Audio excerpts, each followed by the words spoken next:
వందనాలు సూత్రాలు తండ్రి. నాయన ఒక్క వాక్యం తండ్రి అందరికి వినిపించే భాగ్యం చేయి తండ్రి.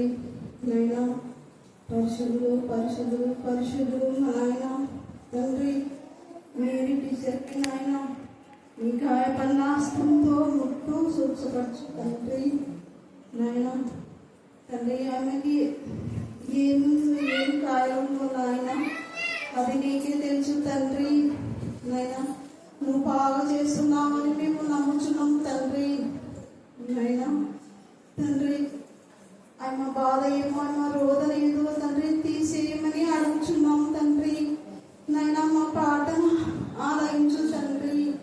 నాయన వాళ్ళ కుటుంబంలో తండ్రి గాయపన్నాస్తంతో ముట్టు స్వచ్ఛపరచు తండ్రి. నాయన ఇక్కడ అందరూ ఎవరెవరు ఏ ఆపద ఉందో తండ్రి వాళ్ళని కూడా సాక్షి తండ్రి.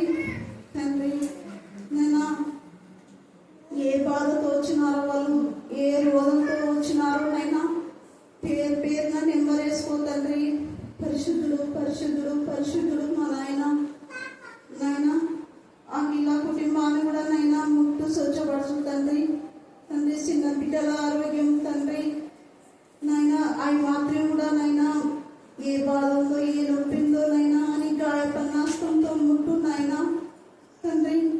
అంతా నువ్వే చూస్తున్న దేవుడవు తండ్రి. నాయన తండ్రి నాకు కూడా బలం శక్తి ఇచ్చినందుకు వందనాలు తండ్రి. ఎలుగులా నడిపించినందుకు వందనాలు తండ్రి. నీ మేలులకి వందనాలు తండ్రి. నీ చూపులకి వందనాలు తండ్రి. నాయన ఇక్కడ చిన్న బిడ్డల ఆరోగ్యం కూడా జీవించునైనా గర్భవతుల ఆరోగ్యం కూడా జీవించునైనా. పరిశుద్ధ బైబిల్ గ్రంథంలో నుంచి మొదటి కొరింథీయులకు రాసిన పత్రిక 11వ అధ్యాయము 23 నుంచి చివరి వచనం వరకు చదువుతున్నాం. నేను మీకు అప్పగించిన దానిని ప్రభు వలన పొందుతుంది. ప్రభు అయిన యేసు తాను అప్పగింపబడిన రాత్రి ఒక రొట్టెను ఎత్తుకొని కృతజ్ఞతాస్తుతులు చెల్లించి దానిని ఇచ్చి, ఇది మీ కొరకైన నా శరీరము, నన్ను జ్ఞాపకం చేసుకున్నట్టు దీనిని చేయడం చెప్పారు. ఆ ప్రకారమే భోజనమైన పిమ్మట ఆయన పాత్రను ఎత్తుకొని, ఈ పాత్ర నా రక్తం వలనైన కృత నిబంధన, మీరు దీనిలోని త్రాగునప్పుడల్లా నన్ను జ్ఞాపకం చేసుకున్నట్లే దీనిని చేయడం చెప్పారు. మీరు ఈ రొట్టెని తిని ఈ పాత్రలోనిది త్రాగునప్పుడల్లా ప్రభు వచ్చే వరకు ఆయన మరణంలో ప్రచురించుదురు. కాబట్టి ఎవడు అయోగ్యంగా ప్రభు యొక్క రొట్టెను తినను లేక ఆయన పాత్రలోనిది త్రాగునో వాడు ప్రభు యొక్క శరీరంను గూర్చియు రక్తంను గూర్చియు అపరాధి. కాబట్టి ప్రతి మనుష్యుడు తను తాను పరీక్షించుకోవాలను. అలాగూ చేసి ఆ రొట్టెని తిని ఆ పాత్రలోనిది త్రాగవలెను. ప్రభు శరీరమని వివేచింపక తిని త్రాగువాడు తనకు శిక్ష కలుగుటకే తిని తాగుతున్నాడు. ఇందువలననే మీలో అనేకులు బలహీనులను రోగులనై ఉన్నారు, చాలా మంది నిద్రించుతున్నారు. అయితే మనలను మనమే విమర్శించుకునే ఎడల తీర్పు పొందకపోవడము, మనము తీర్పు పొందిన ఎడల లోకంతో పాటు మనకు శిక్ష కలుగుతున్నట్లు ప్రభు చేత శిక్షింపబడుచున్నాము. కాబట్టి నా సహోదరులారా భోజనం చేయటం 19వ అధ్యాయం 10వ వచనం చదువుకున్నాం. మరియు నీకు క్షేమము కలిగి ఉండగా నీ తల్లి ఫలభరితమైన తీగెలతో నిండియుండి విస్తారమైన జలముల దగ్గర నాటబడిన ద్రాక్షవల్లి వలె నుండెను. దేవుడి ప్రతి పరిశుద్ధ వాక్యం దీవించి ఆశీర్వదించుగాక. ఆమేన్. సమాధానం విషయం చెప్పండి. మళ్ళీ చెప్పాలి. మళ్ళీ చెప్పాలి. వినయములోనే విజయం దాగింది. వినయము ఎవరికి ఉంటుంది? మరి వినయం కలిగినటువంటి వ్యక్తులు ఎలాగా విజయాన్ని పొందుకుంటారు అనే విషయాన్ని ఈ ఉదయకాల సమయంలో మనం ధ్యానం చేసుకోబోతున్నాం. చదవన్న 2 లేఖన భాగాలు మనం చూస్తే యెహెజ్కేలు 19వ అధ్యాయం మన క్రమంగా ధ్యానం చేస్తున్న లేఖన భాగాలు ప్రతి ఆదివారం దినంన, ప్రతి శుక్రవారం దినంన, ప్రతి బుధవారం దినంన వారాలకు 3 మార్లు క్రమంగా ఈ లేఖన భాగాలు ధ్యానిస్తున్నాం. మరి శుక్రవారంలో మనం 19వ అధ్యాయం 9 వరకు ధ్యానం చేసుకున్నాం. ఇక్కడ పైన ఒక కొదమ సింహము అనేది మనం చూస్తున్నాం కదా. గత వారంలో మనం నేర్చుకున్నటువంటి సత్యాన్ని మనం చూస్తే కొదమ సింహము అనేది. అలాగనే ఇప్పుడు 10వ వచనంలో మనం చూస్తే ఇక్కడ ఒక తల్లి ఆడు సింహము, ఆ తల్లి కొదమ సింహం లాగా తన యొక్క ఆ పిల్లలను పెంచిన విధానంలో మనం చూస్తాం. ఇప్పుడు ఇక్కడ ఇంకొక తల్లి, అక్కడ ఒక తల్లి ఉంది, ఇక్కడ ఒక తల్లి ఉంది.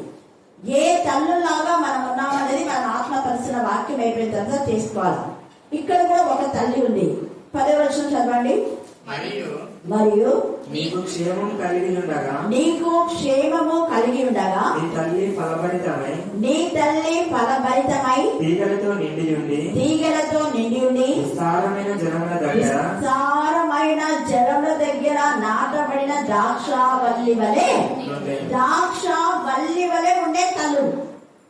మరి మనం ద్రాక్ష వల్లుల వలె ఉండే తల్లులుగా ఉన్నామా? ఒకవేళ నేను నీటి దగ్గరనే నాటబడినాను, చాలా జలముల దగ్గర ఉన్నాను, ఏం పర్వాలేదులే అని గౌరవంతో అహంకారంతో ఉండే తల్లులు మంచి ద్రాక్షలు కాయగానే ఎలాంటి ద్రాక్షలు వస్తారు? కాడు ద్రాక్షలు. అలాంటి తల్లులు కూడా ఉన్నాం. మరి ఏ తల్లిగా మనం ఉన్నాం? ప్రశ్న వేసుకోవాలి. గతంలో ఒక తల్లి చూసాం, కొదమ సింహం మధ్య పిల్లలు పెంచి ఆ పిల్లలు కూడా ఏమైపోయినాయి? మరి చెప్పాలి మీరే, ఏమైపోయినాయి? విన్నాం కదా శుక్రవారం రోజు. శుక్రవారం రాలేదా? ఇచ్చిన వాళ్ళు చెప్పండి. చూడండి, ఇక్కడే 19వ వచ్చిన అధ్యాయంలో 2వ వచనం. నీ తల్లి ఎటువంటిది? ఆడు సింహం వంటిది. ఆడు సింహముల మధ్య పండుకొనేను, కొదమ సింహముల మధ్య తన పిల్లలు పెంచాను. ఆడు సింహాలు అంటే కొన్ని మంచి చేసేవి ఉన్నాయి, సింహాలు హాని చేసేవి కూడా ఉన్నాయి. మంచి చేసే సింహము అంటే యేసుక్రీస్తు ప్రభుల వారు కూడా యూదా గోత్రపు ఎలాంటి సింహం? కొదమ సింహం. ఆయన కూడా యూదా గోత్రం సింహమే. కానీ ఆయన మంచి చేసినట్టు ఒక తల్లి ఉన్న లక్షణాలు యేసుకు ఉన్నాయి. ఒక తల్లిలాగా ఆదరించేవాడు, ఒక తల్లిలాగా పెంచేవాడు, పెద్ద చేసేవాడు. అందుకే మంద కాపరుల గుడాల మీద నీ పిల్లలు పెంచండి అన్నారు. మంద కాపరుల గుడాల మీద ఏ పిల్లలైతే పెరుగుతారో వాళ్ళు ఎప్పటికైనా బ్లెస్సెడ్ అవుతారు. ఎప్పటికైనా. మళ్ళీ చెప్తున్నాను, ఈ రోజు ఒకవేళ నీకు కన్నీరు ఉండొచ్చు, ఈ రోజు నీకు బాధ ఉండొచ్చు, ఈ రోజు వేదన ఉండొచ్చు, ఈ రోజు అవమానం ఉండొచ్చు, ఈ రోజు నింద ఉండొచ్చు, ఈ రోజు ఒకవేళ నీకు అబద్ధం ఉండొచ్చు. ఎందుకో ఏదైనా ప్రతికూల పరిస్థితిలో తండ్రి అయినా దేవుడు మనకు ప్రియమైనటువంటి ఒక తల్లిలాగా ప్రేమించినటువంటి యేసయ్యను మనకి ఇచ్చాడు. ఆయన ఎల్లప్పుడూ మనతో ఉంటాడు. ఆయన ఆనందకర్త, ఆయన ఆశ్రయ దుర్గం, ఆయన మన శైలం. ఆయన మాకు నిజమైన తల్లిగా మనల్ని కాపాడుతున్నాడు. ఎలాగా అంటే కంటి పాపాల. ఎలా కాపాడుతున్నా? మళ్ళీ చెప్పాలి, చెప్పండి. హల్లెలూయా, హల్లెలూయా. ఎవరైనా తన కంటిని తాను పొడుచుకుంటారా? పొడుచుకోవాలి. ఒకవేళ మీరు నా పిల్లలు హాని చేస్తే నా కనుగుడ్డను ముట్టిన వాళ్ళు అంటారు. ఎంత ఇచ్చారు, ఎంత రోషం. ఈ ప్రియమైన తల్లి నా పిల్లల్ని టచ్ చేస్తారా? నేను ఊరుకోను, నన్ను లేపద్దు. క్రైస్తవుడు అంటే, ఒక విశ్వాసి అంటే ఎలాంటి వాళ్ళు అంటే, విశ్వాసి అంటే పనులు చేసుకునేటువంటి ఒక సింహం, తన పనిలో వేటాడేటువంటి సింహం అనుకోవచ్చు. లేదా దేవుని పైన ఆధారణ సింహాలు కొన్ని ఉంటాయి. అలాగే నిద్రపోతున్న సింహాలు కూడా ఉంటాయి. మంచి సింహాలే కానీ నిద్రపోతుంటాయి. నిద్రపోతున్న సింహాలు లేకపోతుంది కదా, నిద్రపోతున్న విశ్వాసం కూడా లేకపోతుంది. దేవుని పనిలో ఉన్న విశ్వాసాన్ని టచ్ చేయొద్దు. చేసావా నీ బ్రతుకంతే. నిద్రపోతున్న సింహాన్ని లేపితే ఉంటుంది, అదే అంతే. దేవునిలో ఆనందించేటువంటి విశ్వాసి, దేవుని గణపరిచే విశ్వాసి, దేవుని మహిమపరిచే విశ్వాసి, వాక్య పరిచయలో ఉన్నటువంటి ఒక విశ్వాసి, లేదా యేసయ్య యొక్క శిష్యులు, లేకపోతే యేసయ్య యొక్క బిడ్డలు అనుకుందాం. వాళ్ళను ఎవరైనా టచ్ చేశారు అంటే వాళ్ళ నాశనం అక్కడే ఉంది అని. వాళ్ళు నాశనం కావడానికే దేవుని పిల్లలు టచ్ చేస్తూ ఉంటారు. ఇక్కడ మనకు చాలా చాలా విషయాలు ఉన్నాయి. ఇక్కడ ఒక తల్లి ఉంది. ఈ తల్లి దేవుని బిడ్డలను బాధ పెట్టినటువంటి తల్లి. అందుకనే ఈ పిల్లలు కొదమ సింహం లాగా అయ్యి మనుషులను ఏం చేస్తున్నారట? భక్షించిన దాయాలు. ఎవరవుతారంటే యెజబెల్ లాంటి మనస్తత్వం కలాంటి తల్లులు ఉంటే మరి ఆ యొక్క ఇంటిలో, ఆ దేశంలో, ఆ ప్రాంతంలో క్షోభనే. మనుషులను భక్షించిన దాయను. నాబోతు ద్రాక్ష తోట తీసుకుని నాబోతులు చంపేసినటువంటి తల్లి. తనకు పిల్లలు ఉన్నారు, సిగ్గులేదు. నా పిల్లలాగే మనక పిల్లలు కదా అని అనుకోవాలి కదా, అనుకోలేదు. తర్వాత ఇంకా అలాగా కొంతమంది చెడ్డ తల్లులు ఉన్నారు. అయితే మంచి తల్లి అయినటువంటి ఏకబేదు తన కుమారుడు చావకుండా తన కుమారుని కాపాడుకోవడమే కాదు, ఆమె తన కుమారుని కాపాడడానికి ఒక పెద్ద నిజంగా ఆమె నిరీక్షణతో ఉంది. ఆమె ఒక సింహం లాగా నిజంగా ఎంత ఇదిగా ఒక మంచి క్రీస్తుకు సాక్షిగా, ప్రతినిధిగా, క్రీస్తు ఖైదీగా, దేవుని యొక్క బిడ్డగా ఉండి దేవునికి మహిమకరమైన విధానంలో ఆ కుమారుని మరణం వరకు ఆ కాపాడగలిగింది. కుమారుడు మరణించకుండా చూశారు. కుమారుడు మరణించకుండా తన కుమారుడు కాపాడుకుంది. తన కుమారుడు విషయం తెలిసి తను కూడా చచ్చిపోయేది, తన కూతురు కూడా చచ్చిపోయేది. కుమార్తెలను కాపాడుకుంది, తను కాపాడుకుంది, తన కుమారుడు కాపాడుకుంది. సేమ్ వే మొత్తం వంశాన్నే కాపాడు, యూదా జనులందరినీ కాపాడడానికి తన కుమారుడు పెంచింది, పెద్ద చేసింది. నన్ను నీ పిల్లలు ఎందుకు పెంచుకుని చేస్తుంది? నీ పిల్లలు రోడ్ రేమిస్ గా ఉండడానికా? నీ పిల్లలు దేవుని విరోధమైన పాప పిచ్చల్లో, పాప క్రియలో ఉండడానికా? నేను మొన్న చూస్తున్నాను. దేవునికి విరోధమైన పాపం ఎప్పటికీ దేవుడు సహించాడు. దేవుడు మౌనంగా చూస్తూ ఉండేవాడు. దేవుడు చూశాడు అంటే అయిపోయింది వాళ్ళ కథ. ఇక్కడ ఈ తల్లిని చూశాడు, దేవుడు గద్దించాడు, దాన్ని అక్కడి నుంచి తొలగించాడు. దానికి గట్టి స్థలము అందు ఉంచిరి అనే మాటల అర్థం ఏంటంటే ఇక ఎప్పుడు దేవుని పిల్లలు బాధ పెట్టకుండా దాన్ని బంధించేశారు అపవాదం. తర్వాత ఇక్కడ నీ తల్లి నీకు క్షేమం కలిగి ఉండగా నీ తల్లి ఫలవంతమైన తీగలతో నిండి ఉండి విస్తారమైన జలము దగ్గర నాటబడిన ద్రాక్ష, ఒక మంచి ద్రాక్ష వల్లాగా ఉండాలని యేసే ఆశించాడు. ఆశించి పెంచి పెద్ద చేశాడు. అలాగనే ఒక హాగర్ మనం చూసుకుంటే ఇక్కడ ఆదికాండం 21లో హాగర్ కూడా ఒక తల్లే. కానీ దేవుడు తన కృప చొప్పున హాగర్ గర్భాన్ని తెచ్చి హాగర్ గర్భఫలం ఇస్తే హాగర్ అహంకారంతో ఏం చేసిందంటే తన యజమానురాల్ని వదిలిపెట్టి వచ్చింది. అప్పుడు దేవుడి దూత వెంటనే హాగర్తో మాట్లాడతాడు. మనం చూస్తే ఆదికాండం 21:17 అలాగని పెట్టుకోండి, చదవండమ్మా. దేవుడు ఆ చిన్నవాని మొరను వినెను అంటే ఈమె తల్లి అయి ఉండి పిల్లలు ఏం చేసిందే పడేసిందే. మీరు గర్భఫలాన్ని ఇష్టానుసారంగా మీరు పెంచుతున్నారేమో. చేతిలో ఒడిలో పెట్టుకోవాలి పిల్లలు, చిన్న పిల్లల వరకు ఒడిలో ఉంచుకోవాలి. ఆ తర్వాత చేత పట్టుకోవాలి. ఆ తర్వాత పెంచి పెద్ద చేసినాక వాళ్ళ యొక్క స్థితిలో తీసుకురావాలి. అంతేగాని విరోధమైన విధానంలో పాప పిచ్చల్లో వాళ్ళని పెంచడం. వాళ్ళకు రైట్ వే నువ్వు చూపిస్తున్నావా? నీ కొడుకు తప్పు చేస్తుంటే, నీ కూతురు తప్పు చేస్తుంటే గద్దించే తల్లిగా నీకు ఉన్నావా? ఈ తల్లి కొడుకు చిన్నప్పుడు ఆ ఇస్సాకును కొట్టాడు, గద్దించాలి కదా, గద్దించకుండా చాలా పైన తీసుకుంది. అసలు ఎవరు ఈమె? ఎక్కడ ఉన్న పని అయుక్తిరావు, ఈమె ఒక దాసే. అంటే ఈ యొక్క అభిమేలకు దగ్గర ఈ యొక్క శారాను తీసుకువెళ్ళిన తర్వాత మరలా శారాను అబ్రహాంకి అప్పగించేటప్పుడు మరి అక్కడ అభిమేలకు చాలా పశువులను, దాసులను అబ్రహాంకి ఇచ్చాడు. తన యొక్క పాప పరిహారంగా చెప్పాలనుకుంటా. నేను చేసిన తప్పు పొరపాటు క్షమించండి, నాకు తెలియదు కదా ఈమె ఇచ్చాలి అని. కాబట్టి నేను చేసిన ఈ తప్పుగా ప్రతిఫలంగా కొంతమంది దాసులను, చాలా బంగారు అన్ని ఇచ్చాడు. ఆ దాసుల్లో ఒక దాసి, ఈమె అన్ని రాలే. అక్కడ అభిమేలకు దగ్గర అన్ని జీవితంలో ఉంది. చాలా దగ్గరికి వచ్చి కొంత దేవుని భయం పెరిగింది. దేవుని భయం పెరిగిన తర్వాత ఎంత పరిశుద్ధంగా ఉండాలి, యజమానులకు లోబడలేదు. గర్భంతో మాట్లాడింది, పారిపోయింది. దూత గద్దించి నీకేమొచ్చింది అగారు, అంతకుముందు పై యజమానులకు లోబడని చెప్పింది, లోబడలే. ఇంకా నీకు లోబడే జీవితం లేదు, కానీ ఇష్టం నీకు వదిలేస్తాను. అందుకే అబ్రహాం బాధపడి దేవుని దగ్గర మొదలుపెడితే ఎందుకు బాధపడతావు? శారా ఏం చెప్పింది అలాగే చేశాయి. నేను ఒకసారి హెచ్చరించిన హాగర్కు, కానీ హెచ్చరిక స్వీకరించలేదు హాగర్.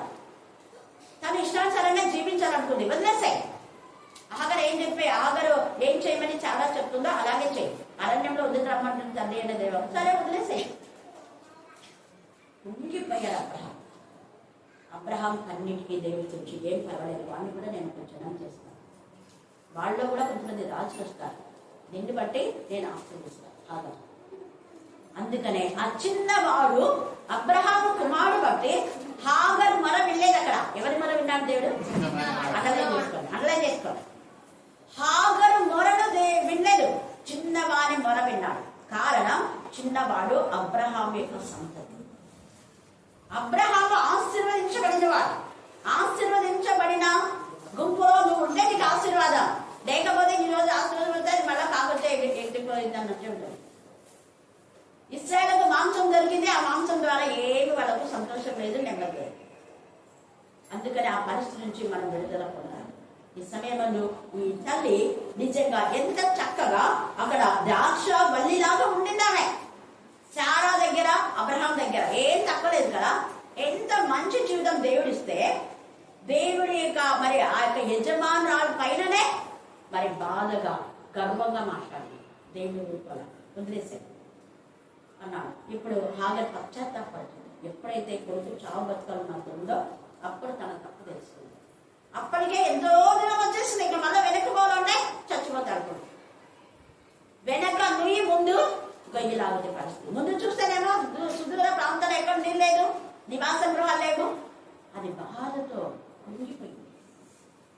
కానీ అప్పుడు పశ్చాత్తాపడుతుంది. తను అంతకంటే తన కొడుకు ఏం చేయాలి? దేవుడు కూడా అబ్రహాం కొడుకు కదా, అమ్మో అబ్రహాం బట్టి నేను ఈ కొడుకుని దీవించాలి. వెంటనే వాని మొద విని మనకి నీళ్ళు ఇచ్చాడు. ఇచ్చిన తర్వాత హాగరు కూడా క్షమించి, ప్రేమ గల తండ్రి క్షమించి ఆమెకు ఒక దారిని ఏర్పాటు చేసే స్థిరమైన జీవితం.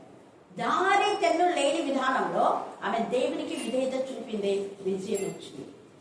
హల్లెలూయా, హల్లెలూయా. ఆమె విజయమే ఏంటంటే ఒక చోట స్థిరంగా ఉండేటటువంటి జీవితం. కుమారుడు చావు ప్రాణ యొక్క స్థితిలో నుంచి కాపాడబడిన అపవాది ఆ యొక్క కుమారుని చంపేలాగా బాధను కలగచేసేది. కానీ తండ్రి అనే దేవుడు గమ్మైన విషయాన్ని ప్రమాణించాడు. ఆ తర్వాత అక్కడి నుంచి ఆ తల్లి ఈ కొన్నసుమంలో అంటే మళ్ళీ కొన్ని గుర్తుకు వస్తాయి. కుమారికి మళ్ళా సరి చెప్పదు. రే అప్పుడు నువ్వు తెలియక గొడవ పడినారా, నీకు ఎప్పుడు అబ్రహాం సంతతితో గొడవ పడదని చెప్పాల్సింది. వాడు పెద్దగొడ అయినాక వానికి ఎవరిని పెళ్లి చేసింది? అలా అయినట్టున్నారు. చూడండి, ఆ ఎలక ఎక్కడ తవ్వుతుంది అంటే బొక్కం నష్టం. పాపానికి అలవాటు పడుకొని ఎంతన్నా ఎక్కువ మళ్ళీ పాపంలోనే పడిపోతాడు. వాళ్ళు ఎంత చెప్పినా ఎవరు చెప్పినా విన్నాడు. నేను పరిశుద్ధంగా ఉన్నానులే అంటాడు, నేను బాగానే ఉన్నానులే అంటున్నాను. కానీ దేవుడు ఒకరోజు చెప్తాడు, ఇప్పటికీ అప్పుడు పెంచిన ఆ పెంపకంలో హాగర్ సరైన విధానంలో ఆ యొక్క ఇష్మాయిల్ పెంచి ఉండే ఇంటి కూడా ఇప్పటికీ వాళ్ళకు మనకి ఇదే గొడవ ఇదే యుద్ధమే. అలాంటి పరిస్థితిలో మీ పిల్లల్ని పెంచుందండి అని దేవుడి సమయంలో మనకు తెలియజేస్తున్నాం. ఇక్కడ మనం చూస్తే అపొస్తల కార్యంలో కూడా అక్కడ వాళ్ళు విధేయత చూపలేదు. పౌలు చెప్పిన మాట ఏమంటున్నారు అధికారి అంటే, పౌలు ఒక ఖైదీ, ఆయన మాట ఏంది మేము వినేది అని అనుకున్నాం. పౌలు ముందే చెప్పాడు, అయ్యలారా మనకి ఏదో ఒక బాధ సంభవిస్తుంది అనేసి చెప్తున్నాడు. అక్కడ అపొస్తల కార్యం 27వ అధ్యాయం 9వ వచనం చదవండి. చాలా కాలమైన తర్వాత ఉపవాస దినం కూడా అప్పటికి గతించినందున ప్రయాణం చేయడం నీకు అపాయమైందా? లేకపోతే నీ జీవిత యాత్రలో చాలా బాధగా ఉందా, రోదనగా ఉందా, వేదంగా ఉందా? ఏం దేవా ఇంత మంచి జీవితం ఇచ్చి ఇక్కడ ఆగిపోయాను, ఇక నేను ఎందుకు ముందుకు సాగలేకపోతున్నాను నువ్వు అనుకుంటున్నావేమో. నువ్వు దేవుని ఎందుకు గౌరవించగలుగుతావైతే, దేవునిలో నువ్వు ఉంటే నువ్వు నిద్రపోయినా దేవుడు నిన్ను కాపాడతాడు, నువ్వు ధ్యానం చేస్తున్నా దేవుడు నిన్ను కాపాడు, నువ్వు ప్రార్థన వల్ల దేవుడు కాపాడు. అయితే అపవాది అంటున్నాడు, నా బిడ్డలు ప్రశాంతంగా నిద్రపోతే టచ్ చేయదు, నా బిడ్డలు వాక్యం ధ్యానం చేస్తుంటే టచ్ చేయదు, నా బిడ్డలు ప్రార్థన అంటే టచ్ చేసావా అయిపోయింది. నిద్రపోయే సింహాన్ని లేపితే అనుకోవద్దు. అందుకని అక్కడ నిద్రపోయే ఏసైని లేపాడు. లేపేసరికి ఆ తుఫానంతా ఏమైపోయింది? నిర్మలం. తుఫాన్ తీసుకొచ్చాడు అపవాది. నిద్రపోతున్న ఏసైని లేపితేనే తుఫాన్, ఏసై లేస్తేనే అయిపోయింది, పరాలైపోయింది. గద్దించక ముందే ఏసై ప్రశాంతంగా పడుకున్నాడు. కొన్నిసార్లు దేవుడు ప్రశాంతంగా మన జీవితాల్లో కష్టాలు వచ్చినప్పుడు కొంత సమయం మనకు ఆ కష్టాల్లో వీళ్ళు ఏం చేస్తారు అని ఓపికతో చూస్తున్నాడు. ఆయన నిద్ర ఏంటంటే నిద్రపోలా చూస్తున్నాడు. ఆయన ఆ తుఫాన్ వచ్చింది తెలుసు, వీళ్ళు గబ్బులు పడేది తెలుసు, వీళ్ళంతా ఏమి ఎంత ఇట్లొచ్చింది ఏసై ఉన్నాడు కదా, ఏసై ఉన్న జోన్లోకి అట్లే తుఫాన్. నువ్వు ఏసైతో భయభక్తి కలిగి ఉన్నప్పుడు అపవాదం వస్తుంది. ఏసై లేని వాళ్ళ గురించి అసలు పట్టించుకో. ఎందుకు? నా దగ్గర ఉన్న పడిన వాళ్ళకి ఏమి నన్ను చేయబోతారు? ఆల్రెడీ నా ఒళ్ళో ఉన్నారు వాళ్ళు, ఆల్రెడీ నా ఖైదులు వాళ్ళు, ఆల్రెడీ నా తొత్తులు వాళ్ళు, ఆల్రెడీ నా శిష్యులు వాళ్ళు. నేనేం చెప్తే అది చేస్తారు. ఎప్పుడన్నా పోయి అబద్ధం ఆడు ఆత్మగడం అంటే అబద్ధం ఆడతారు, పోయి వాళ్ళపై చంపమంటే చంపేస్తారు, పోయి వాళ్ళపై కొట్టుకుంటే కొట్టేస్తారు, వాళ్ళ కళ్ళలో కారం కొట్టమంటే కొడతారు, కట్టను తీసుకొని పోవాలంటే పోతారు, కట్టను తీసుకుంటే పోతారు, ఇంకేం చేయమంటే అది చేస్తారు. No problem. కానీ ప్రాబ్లం అంతా ఎవరిది? ఏసై పిల్లలతోనే ప్రాబ్లం. వాళ్ళే నన్ను యాడచుడు గద్దిస్తున్నారు, యాడచుడు చంపేస్తున్నారు, యాడచుడు పోవాలి.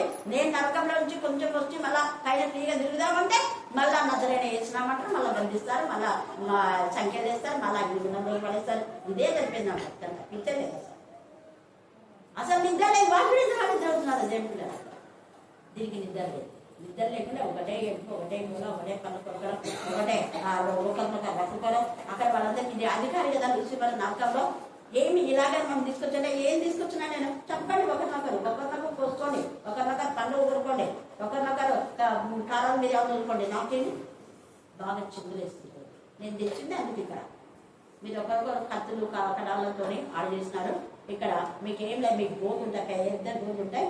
ఆ గోధులతోని ఒకరినొకరు చీల్చుకోండి, చర్మాన్ని బాధ పెట్టుకోండి. అందుకే కదా అని వాడు సంతోషిస్తారు. కానీ దేవుడు సంతోషించాడు. దేవుడు బాధపడుతున్నాడు. నా పిల్లలు తీసుకునే అక్కడ బాధ. కానీ ఏం చేయడానికి? వాళ్ళు ఇక్కడ ఉన్నంత వరకు ఇక్కడనే వాళ్ళు పశ్చాత్తాపడాలి. వాళ్ళు పశ్చాత్తాపడాలనే యేసయ్య మరణం, మరి అంతగా ఘోరమైన మరణం. ఆయన శరీరం అంతా నల్లగొట్టబడింది. ఎక్కడ కూడా ఆయన యొక్క శరీరంలో గాయం లేనటువంటి స్థలం అంటూ లేదు. శరీరం అంతా గాయం, రక్తం అంతా కార్చాడు. ఎంత అవమానం, ఎన్ని నిందలు. మనకంత బాధ వచ్చిందా, అన్ని నిందలు వచ్చినా తలను ముళ్ళ కిరీటం పెట్టి వస్తుంటాయి. తలలో నుంచే ఎన్ని చిన్న చిన్న మెదడు కళ్ళలో చాలా ఉంటాయి. అవంతా పుర్రెల నుంచి లోపలికి పోయి రక్తం అంతా కారి కళ్ళంతా రక్తం చిక్కున్నాయి. తన తల్లిని చూడలేకపోయింది.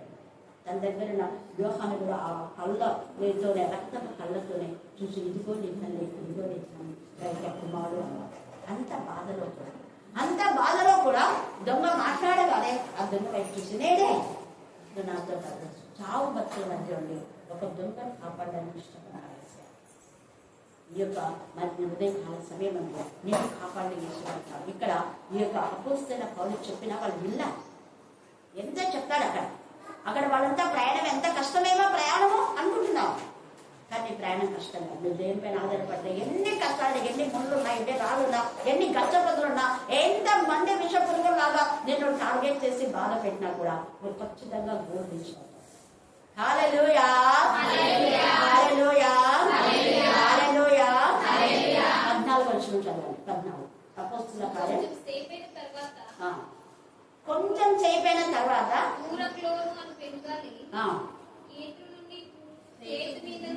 ఇక్కడ వీళ్ళు వచ్చిన ఆలోచన అంటే ఇంకా మేము అక్కడికి పోము, మా ప్రయాణం చాలా కష్టం వాళ్ళు అనుకుంటున్నారు. వాళ్ళు అనుకుంటున్నట్లుగానే అక్కడ ఏమైపోయిందంటే పెద్ద గాలి వచ్చింది. నువ్వేమనుకుంటావో అలాగనే నీ నోరే, నీ తలంపునే నీకు పాపం శాపం. గుర్తుపెట్టుకో. అబ్బో భయంకరమైన ఇది అంటే భయంకరమే. నువ్వు అంటున్నావు ఏ వచ్చిన అపవాదే, నా దేవుడు నాకున్నావు, నాకేం కాదు అని నువ్వు అనుకోవాలి. అంతేగాని అయ్యో జ్వరం వచ్చింది, నీరసం అయిపోతుంది, అన్నం తిన్నాడు, వామిటింగ్ ఉన్నాయి, బాడీ పెన్షన్ నాకు వస్తాయి. నువ్వే అనుకుంటున్నావు. నువ్వే అనుకుంటున్నావు. ఆ జ్వరాన్ని నేను గద్దించు. నువ్వు నేను దేవుని బిడ్డను, వేసే రక్తంతో సీల్ చేయబడ్డదాన్ని. ఏ జ్వరమా పో అని చెప్పండి. పోతుంది. నిజంగా చెప్తున్నాడు. Satan get the behind me right now in Jesus Nazareth అని చెప్పాలి. ఊరికే యేసయ్య అని ఉంది. ఏ నజరైన యేసు నామములోనే జ్వరంని యేసయ్య ఏం చేసినాడు చెప్పాలని గద్దించినాడు. జ్వరమును గద్దించగా వెంటనే ఆమె లేచి పరిచారం చేసింది. పేతురత్త జ్వరం ఆమెను విడిచిపోయినా గద్దించాలి. నువ్వు గద్దించడం రా. నువ్వు అపవాదిని బాగా ఉద్యోగపట్టి మంచిగా ఏం పర్వాలేదే, కాలు తావన్నా నీకు ఇంకేం కావాలా, కాలిస్తే ఇంకా నేను చెప్తాను. మనం ఈ లోకపు మత్తులో మన దగ్గర ఉన్న అపవాదిని ఏం చేస్తున్నాం అంటే ఆహ్వానిస్తున్నాం. దేవుడి వాక్యం ఆహ్వానించుకోవాలి. నీకు శ్రమ వస్తే లేచి మొరపెట్టును. వాక్యం నీకు గుర్తు రావాలి. సినిమాలో ఉన్న యేసయ్య యొక్క కాల్చిన రక్తం గుర్తు రావాలి. ఆయన ప్రాణం మన కోసం ఎలా పెట్టాడు అన్నది అది గుర్తు రావాలి నీకు. ఆయన అవమానం, ఆయన నింద, ఆయన మీద ఆయన కంటే ఎక్కువ బాధపడుతున్నావా? యోగు కంటే ఎక్కువ బాధలు వచ్చినాయా నీకు? చిన్న దానికే బెంబేలెత్తావు. నువ్వు బెంబేలెత్తావా అది సంతోషపడుతుంది. బాగా పెట్టినాంటే బాధలు బాగా ఏడ్చుకుంటుంది అని అది సంతోషపడుతుంది. తండ్రి అనేది బాధపడతాడు. ఇన్ని రోజులు వాక్యం చెప్పి ఇన్ని రోజులు వీళ్ళని ఆత్మీయంగా పెంచి ఇన్ని రోజులు నేను కాపాడు అనేక కష్ట దుఃఖాలు వీళ్ళు నేను చెల్లించి నా రుణం ఆనందించుకుంటే నా పిల్లలని ఈరోజు చూపుతుంది. అపవాదికి ఇష్టమయ్యే పనులు చేస్తున్నారు. దేవుని పిల్లలు ఆత్మ సంబంధుల కోసమే నిర్మియాలి. నిజంగా దేవుని విశ్వాసం అయితే అది. ఇక్కడ అపోస్తలుడైన పౌలు వీళ్ళందరినీ కాపాడాలని అనుకుంటున్నాడు. దేవుని సన్నిధిలో ప్రార్థన చేస్తున్నాడు. ఆయన ఊరికే లేడు. ఆయన అపోస్తలుడైన పౌలు అందుకని ఇక్కడ కూడా పెద్ద గాలి వచ్చింది, కానీ అంత గాలి వచ్చినా పౌలు మాత్రం నిబ్బరంగా ఉన్నారు. మిగతా వాళ్ళంతా మాట్లాడుకుంటున్నారని ప్రయాణం అదైతే ఇదైతే అబ్బా పెద్ద గాలి వచ్చా అయిపోయి కొట్టుకుపోతాం అంతా మనం స్వస్థం అనుకుంటున్నారు. ప్రాణ భయంలో వాళ్ళు ఉన్నారు. 17 వచ్చిన ఇప్పుడు ఏం చేసినా అంటే లంగరు, ఆ లంగరు తీసి పైకెత్తి కడితే మనమంతా ఎవరో తప్పించుకొని పోయినా చెడ్డ ఆలోచన. ఇది ఇంకొక ఆలోచన ఏంటంటే పైకెత్తి కట్టడం ద్వారా కొన్ని శోధనలు కూడా మనం పైకెత్తడం అంటే మన చేతులు పైకెత్తి దేవుని స్తుతించడం, మన ఆత్మీయమైన పాపాన్ని పైకెత్తదు, శోధన పైకెత్తదు, వేదన పైకెత్తదు. వేదన గురించి ఆలోచించొద్దు, బాధ గురించి ఆలోచించొద్దు, నింద గురించి ఆలోచించొద్దు. యేసే సిలువను పైకెత్తుకోండి. 2 చేతులెత్తి దేవుని స్తుతించు. నీ బాధలో వేదనలో ప్రభా నీకంటే ఎక్కువ నేను శ్రమపడలేదు. అది ఎప్పుడైతే ఆ మాట అన్నావో అప్పవారి తల గిట్టుకొని గోడకు తల కొట్టుకొని వస్తుంది. ఇంత బాధ తెచ్చినా కూడా ఏసే అంటుంది ఈమె. ఎంత బాధ తెచ్చినా కూడా దేవుడు అంటున్నాడు. యోగు పోయింది, దానికి తోక ముచ్చుకొని వెళ్ళిపోయింది. హల్లెలూయా, హల్లెలూయా. అదే తలకెళ్ళితే బాధపడాలి, నువ్వు అది బాధపడాల్సి. అదే గోడకు తలకేసుకొని కొట్టుకోవాలి. కొంతమంది అంటే అక్క వెంట్రుకలు పీక్కోవాలనిపించింది అక్క, కొన్ని వెంట్రుకలు కూడా వచ్చే పీకలు నాకు తల్లి పెట్టిపోయింది. అక్కడ ఏంటన్నాడు నేను చెప్తున్నాను. ఇక్కడ ఇదేమంటారు అక్క ఉంటే నొప్పి వేసింది అక్క, వెంట్రుకలు లాగేసుకున్నాను అక్క. రాత్రి అంతా అసలు నిద్ర లేదక్క. చాలా మంది హస్బెండ్ అండ్ వైఫ్ గొడవలు, పిల్లలతో గొడవలు, మనవరాలు సరిగా లేదని ఒక విజయవాడ నుంచి రూతమ్మని ఫోన్ చేస్తుంది. ఆమె కూడా చావాలనిపిస్తుంది మేడం, అసలు మేము ఇంత క్రైస్తవ ఫ్యామిలీ, ఇంత మంచి ఫ్యామిలీలో ఈ గాడిని ఇలాగ తయారైనారు ఇద్దరు మనవాళ్ళు. దేవునికి విరోధమైన చాలా మంది టీనేజ్, మళ్ళీ చెప్తున్నాను నేను, 15 సంవత్సరాల నుంచి దాదాపు 70 సంవత్సరాలకి ఎక్కువనే ఉండొచ్చు పురుషగాములుగా తయారవుతుంది. అంటే పురుషులతో విడిచారు. అది భయంకరమైన పాపం. అస్సలు సహించలేదు. మీ వాళ్ళలో ఉండే మీరు గద్దించండి. భయంకరమైన నరకం యాక్షన్ లేదు. పైకి వాళ్ళు భక్తిగా ఉన్నారేమో, కానీ దేవుడు చూస్తున్నట్టే అది అన్ని పాపముల కంటే భయంకరమైన. అందుకే ఇక్కడ ఏం చేస్తున్నా అంటే చూడండి, ఈ 17వ వచనంలో వాళ్ళకంటే ఆ గాలి అవి అన్నీ వచ్చినా కూడా ఇక్కడ ఎంత నిబ్బరంగా ఉన్నాడు అసలు పౌలైతే. చదవము. రాజు మొదలైనవి తీసుకొని గోడ చుట్టూ బిగించి కట్టిరి. మరియు సూర్పిసను ఇసుక తిప్పం మీద పడుదుమేమో అని సూర్పిస్ అని ఇసుక తిప్ప మీద పడుదుమేమో అని భయపడి చూడండి. అస్సలు ఇక్కడ వీళ్ళు భయపడుతున్నా కానీ పౌరుకు అస్సలు భయం లేదు. ఉందా పౌరుకు? అది నువ్వు నిజమైన విశ్వాసం అయితే సరైన మార్గంలో దేవుడు నడిపిస్తాను. అసలు భయం ఉండదు, కన్నీరు ఉండదు, అవమానం ఉండదు, నిబ్బరంగా ఉంటా దేనికైనా. చదువు. ఓడ చాపలు దింపివేసి ఇప్పుడు ఏం చేస్తున్నారు? మళ్ళా ఓడ చాపలు దింపివేసి కొట్టుకొని పోయిరి. చూడండి, దింపేసి కొట్టుకొని పోతున్నారు ఎవరికి వాళ్ళు. మిక్కిలి పెద్ద గాలి కొట్టుచున్నందున మళ్ళీ ఇప్పుడు ఒక గాలి వచ్చింది, ఇంకా పెద్ద. ఓహో దీనికి వీళ్ళు ఏం భయపడలేదు అని మళ్ళీ ఇంకా పెద్ద గాలి. నువ్వు చిన్న వాటికి భయపడవు. నీకు పెద్ద శోధన, పెద్ద రోదన, పెద్ద వేదన, పెద్ద నింద నీ మీద వేస్తారు. భయపడదు. మరునాడు సరుకులు పారవేసాయి. మరునాడు ఏం చేసిన సరుకులు ముందే కాలశంలో నీ హృదయంలో ఉన్న సరుకులు ముందు తీసేస్తారు.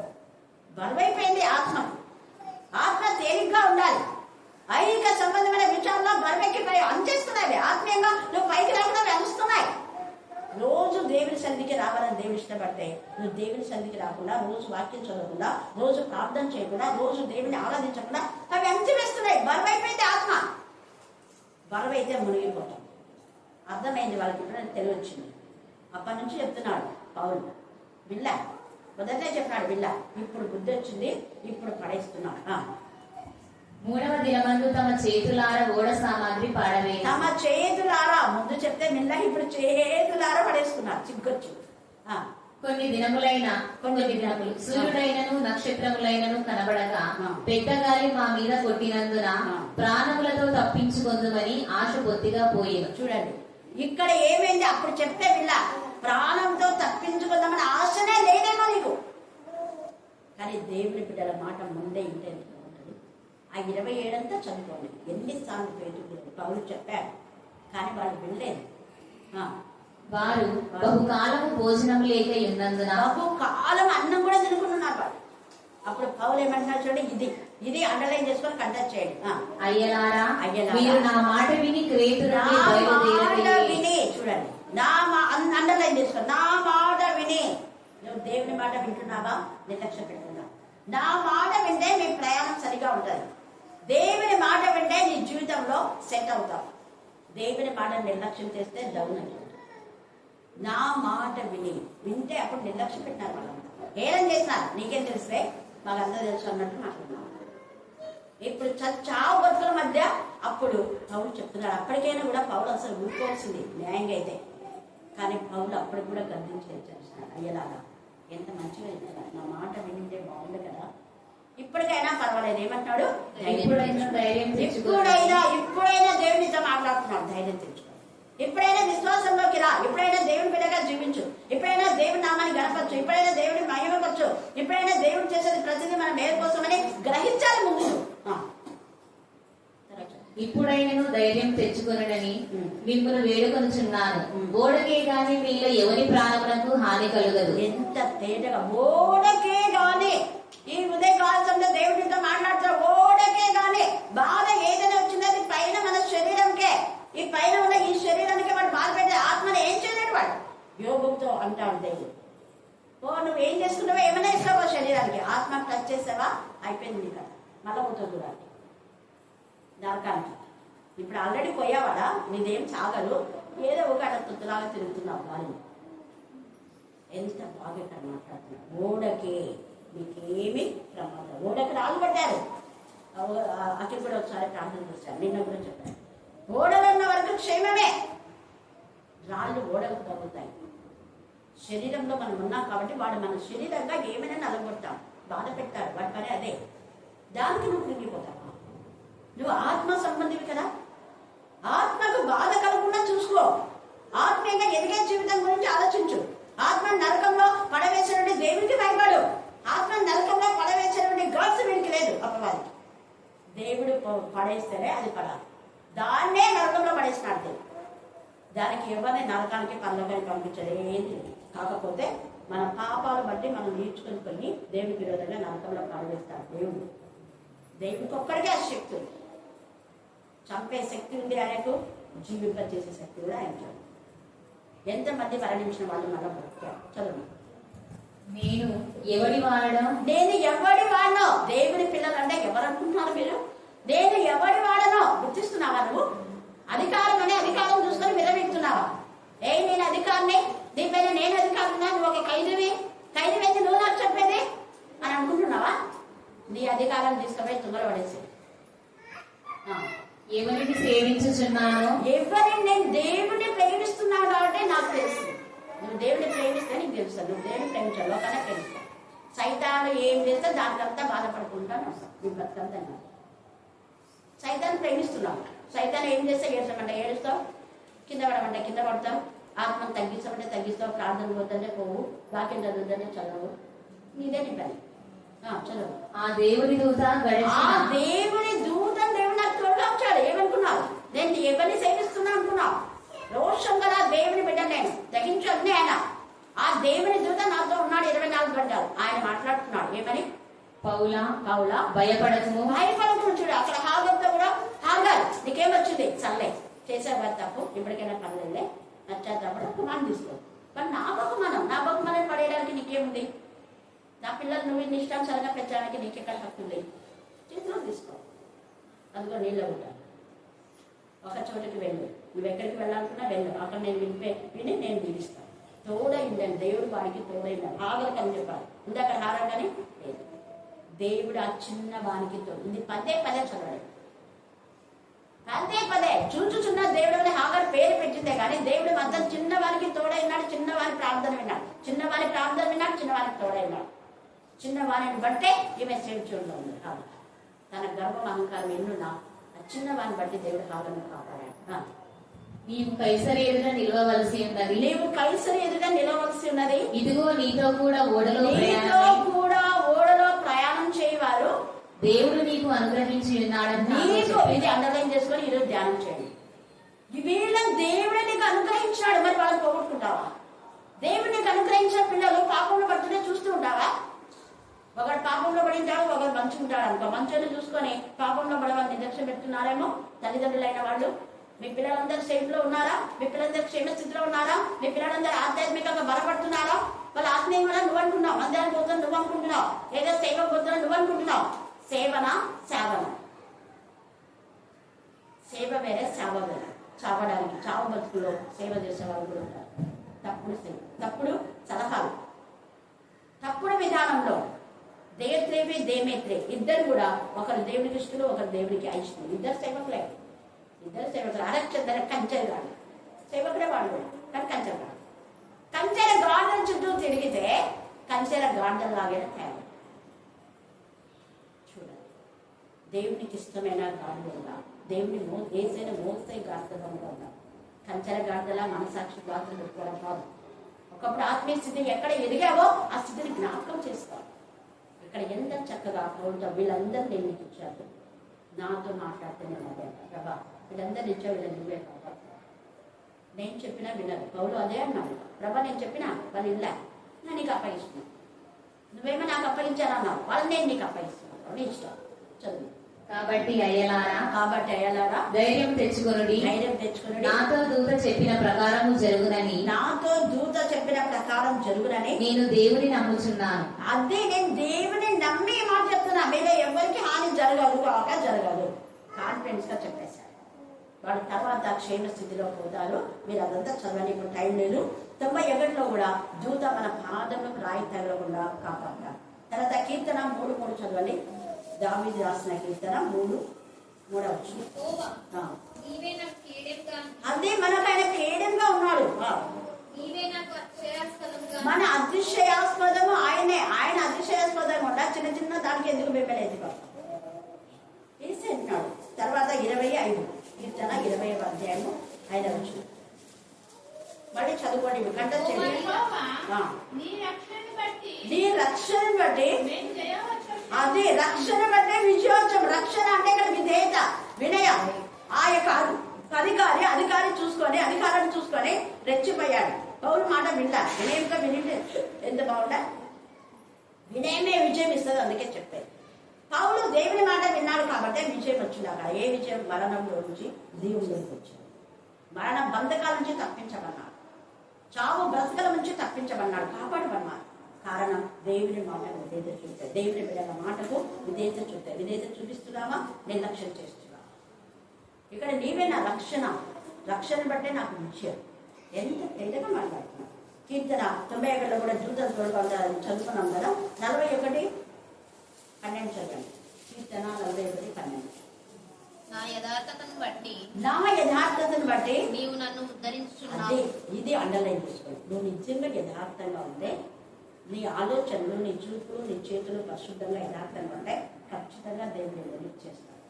నా యథార్థతను బట్టి నువ్వు యథార్థంగా ఉంటే ఈ రోజు కాకపోయినా ఇంకో రోజు నీకు దేవుడు ఘనమైన విజయాన్ని ఇస్తాడు. భయపడదు, సోలిపోవద్దు, కూలిపోవద్దు, కృంగిపోవద్దు. సోలిపోవడం, కూలిపోవడం, కృంగిపోవడం, పడిపోవడం అపవాది లక్షణం. ఏ నీతి మంత్రులు 7 మార్లు పన్నా తిరిగి లేపుతారు. గడిపడ అందరూ నీతి మంత్రులు 7 మార్లు పన్నా తిరిగి లేచును. 7 మార్లు పన్నారు. ఒక్కసారి పడితేనే ఓ నేర్చుకుంది. చూడండి, అక్కడ మనం చూస్తే నయమాను 6 సార్లకి ఏమన్నా ఇందాక మనం ఏం కాదు. 6 సార్లు మునిగితే ఒకసారి చెయ్యి, ఒకసారి కాలు బాగా తెలుసుకున్నాం. అది ఆయన ఆలోచన. నీ ఆలోచన కూడా ఇట్లా ఉంటాయి. ఇంత ప్రారంభం చేస్తున్నా, ఇంత ఉపాధి చేస్తున్నా, ఇంత బయట చెప్తున్నా, రోజు చర్చకు వస్తున్నా, రోజు వచ్చినాం, మరి ఒక్కరోజు రాలేదు. ఆ ఒక్కరోజే టార్గెట్ చేస్తాం, ఒక్కరోజే పేషెంట్ టార్గెట్ చేస్తాం, ఒక్కరోజే నిలబద్దంటే నా రోజు ప్రభా నేను మీతో వస్తున్నా కదా, మా ముగ్గురికి ఎవరైనా ఏమన్నా కానీ మా ముగ్గురు కాపాడుతాం కదా. నేను కాపాడుతా. మీకేం చెప్పినా కాదు వినండి. నిద్రపోద్దు, మెలుగుతూ ఉండండి, నాతో కలిసి ప్రాణం చేయండి అంటే మీరు నిద్రపోతుంది. శోధంగా ప్రవేశించకుండా మెలుకోవాలంటే ప్రాణం చేయండి అని చెప్పాను కదా. నేను చెప్పింది వెళ్ళాలి, నిద్ర వెళ్ళాలి, వచ్చింది శోధం. మీరే తెచ్చుకున్నాను, నేనేం చేయాలి? భరించండి. అర్థమైపోయింది. అప్పుడు చచ్చే వరకు కూడా ఎన్ని బాధలైనా ఓపికతో సహించు. కాబట్టి ఉదయకాల సమయం దేవునికి భయపడి లోబడ్డాం. వినయము ద్వారా విషయం మనకు ఖచ్చితంగా వస్తుంది. వినయము ఏంటి అంటే విశ్వసించిన వాళ్ళు ఖచ్చితంగా వినయం. విశ్వాసము, వినయము, విధేయత, ప్రేమ, పరిశుద్ధత మనలో ఉంటే ఈ 5 లక్షణాల ద్వారా విజయాన్ని సాగు. పరిశుద్ధత అంటే మన తలుపులు పరిశుద్ధంగా ఉంది. నీ తలుపులు పరిశుద్ధంగా లేకపోతే అన్ని రోగాలు వస్తాయి. మళ్ళీ చెప్పాను, రోగాలకు కారణం ఏంటి? అవునా కదా, ఆలోచన కదా. అయితే ఏమో దాని చెప్పి చేసినట్టుందంటే వెంటనే తుమ్ములు వస్తాయి. నువ్వు జలుబు అంటుంటేనే తుమ్ములు వస్తాయి. ముక్కు కాగనేపిస్తుంది అక్కడ వాళ్ళు. తుమ్ము అంటుంది కదా, పడుతుంది. పక్కన ఆవలించొచ్చినాడు ఇట్లా అని చూస్తే మనం కూడా వస్తాం. ఆ డ్రైవర్ నిద్ర వస్తున్నాను చూస్తే వాడికి కూడా నిద్ర వస్తుంది, యాక్సిడెంట్. ఏ సైడ్ అయితే మన గోల్ ఏంటో అది మనం చూస్తాం. మన గోల్ రీచ్ కావడమే మన ధ్యేయం. కాబట్టి ప్రభువులో మనం ఉండి ఆనందిస్తాం. దేవుడు ఈ లేఖన బాగా దీవించి ఆశీర్వదించుగాక. ఆమె ప్రార్థన అక్కమ్మక మన ప్రార్థన నడిపిస్తాం.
హృదయం